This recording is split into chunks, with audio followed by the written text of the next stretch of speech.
अगर हमें electronic data मिल जाए, हम साबित कर देंगे कि हिंदुस्तान का प्रधानमंत्री चोरी करके प्रधानमंत्री बना है। नरेंद्र मोदी 25 सीट की मार्जिन से प्रधानमंत्री हैं। इलेक्शन कमीशन हमें पूरी देश की इलेक्ट्रॉनिक वोटर लिस्ट दे, वीडियोग्राफी के रिकॉर्ड्स दे। टाइम लगेगा मगर हम आपको पकड़ेंगे, एक एक करके पकड़ेंगे। इलेक्शन कमीशन ने अपना वेबसाइट बंद कर दिया क्योंकि वो जानते हैं हिंदुस्तान की जनता ने इसी डेटा को लेकर सवाल पूछना शुरू कर दिया तो उनका पूरा ढांचा कोलैप्स कर जाएगा। मुझसे इलेक्शन कमीशन एफिडेविट मांगता है, मुझसे कहता है कि मुझे ओथ लेना है। मैंने पार्लियामेंट के सामने, पार्लियामेंट के अंदर ओथ लिया है। कर्नाटक में सीट चोरी की गई है, एक लोकसभा को हमने जांच करके निकाला है। मैं कह सकता हूं कि एक से ज्यादा सीटें यहाँ चोरी हुई हैं। बीजेपी की विचारधारा इस संविधान के खिलाफ। मेरी बात याद रखना, क्योंकि आप अगर इस पर हमला करोगे तो हम आप पर हमला करेंगे। पिछले चुनाव में हमारे सामने एक सवाल उठा, लोकसभा का चुनाव हुआ, उसके बाद महाराष्ट्र का चुनाव होता है।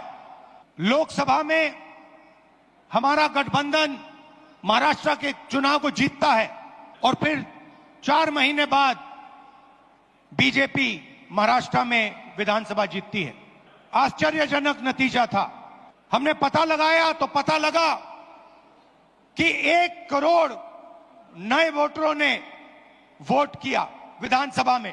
1 करोड़ नए लोग जिन्होंने लोकसभा में अपना वोट नहीं डाला था, जादू से ये विधानसभा में वोट डालने निकल आए।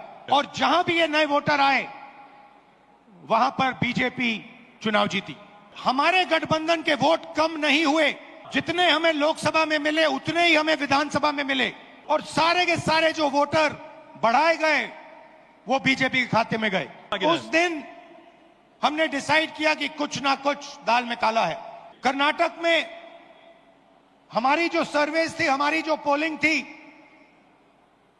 हमें 15 या 16 सीट दे रही थी। हमारी पोलिंग के मुताबिक 16 सीटों में हम आगे थे, हमें जीतना था और हम जीते 9 में। तो हमने सवाल पूछने शुरू किए, क्या सचमुच हम ये सीटें हारे थे?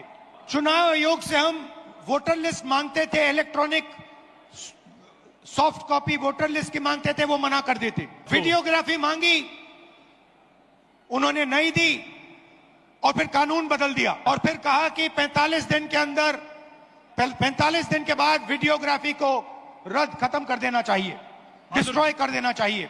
मुझसे इलेक्शन कमीशन एफिडेविट मांगता है, मुझसे कहता है कि मुझे ओथ लेना है। मैंने पार्लियामेंट के सामने, पार्लियामेंट के अंदर ओथ लिया है, इस संविधान के सामने ओथ लिया है, इस पर हाथ डाल के वोट लिया है, इस पे हाथ डालकर ओथ लिया है। और आज जब हिंदुस्तान की जनता हमारे डेटा को लेकर इलेक्शन कमीशन के वेबसाइट पर सवाल पूछ रही है तो इलेक्शन कमीशन ने अपना वेबसाइट बंद कर दिया।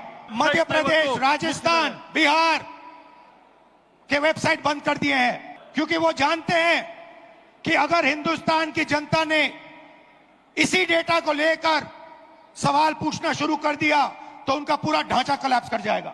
मैं यहां इस स्टेट से गारंटी देके कह रहा हूं, हमारी मांग है कि इलेक्शन कमीशन हमें पूरी देश की इलेक्ट्रॉनिक वोटर लिस्ट दे, वीडियोग्राफी के रिकॉर्ड्स दे। और अगर ये हमें देंगे तो हम ये साबित कर लेंगे कि सिर्फ 1 सीट नहीं चोरी हुई है और सिर्फ कर्नाटका में नहीं चोरी हुई है, पूरे हिंदुस्तान में सीटें चोरी हुई हैं। इलेक्शन कमीशन बीजेपी का नहीं है, इलेक्शन कमीशन संविधान के लिए काम करता है।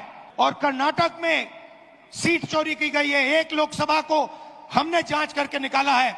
मैं कह सकता हूं कि 1 से ज्यादा सीटें यहां चोरी हुई हैं। जो कॉन्स्टिट्यूशन का फाउंडेशनल आइडिया है, 1 मैन 1 वोट, इस पर इलेक्शन कमीशन और उसके सारे के सारे अफसर आक्रमण कर रहे हैं।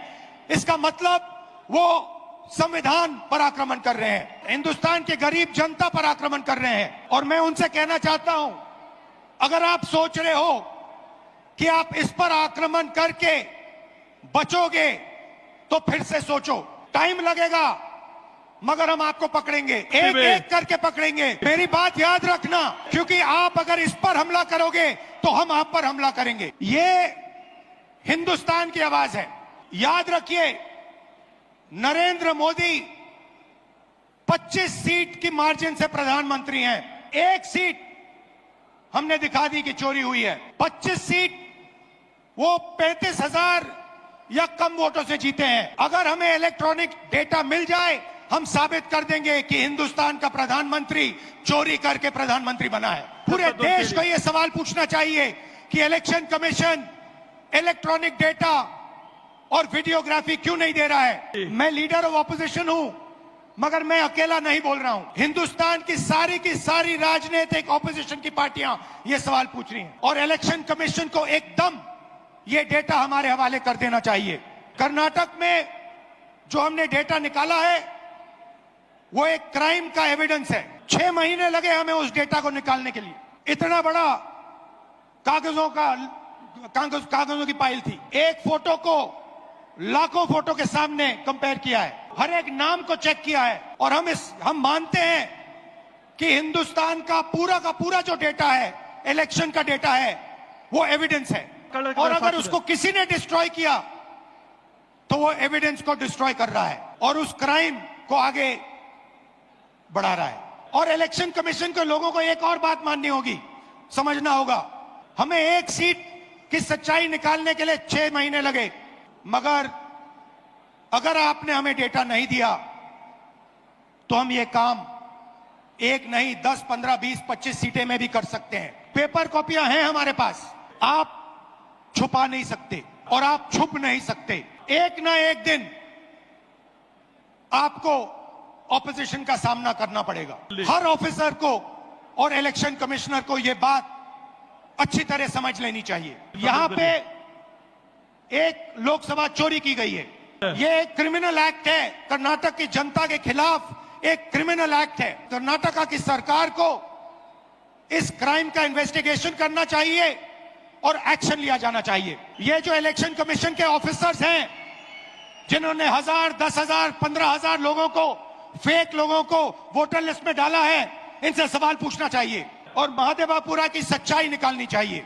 मैं आप सबका दिल से धन्यवाद करता हूं कि आप कांग्रेस पार्टी के कार्यकर्ता, जिनके खून में इस संविधान का डीएनए, आपको याद होगा कि कर्नाटका की सरकार चोरी की गई थी, पैसा देकर चोरी की गई थी। और मैं आपसे अब कह रहा हूं 100% सबूत के साथ कि लोकसभा में भी आपसे चोरी की गई है। बीजेपी की विचारधारा इस संविधान के खिलाफ है और ये हिंदुस्तान के गरीब लोगों का, किसानों का, मजदूरों का, छोटे व्यापारियों का हथियार है और हर कांग्रेस पार्टी का कार्यकर्ता और नेता इसकी रक्षा करेगा।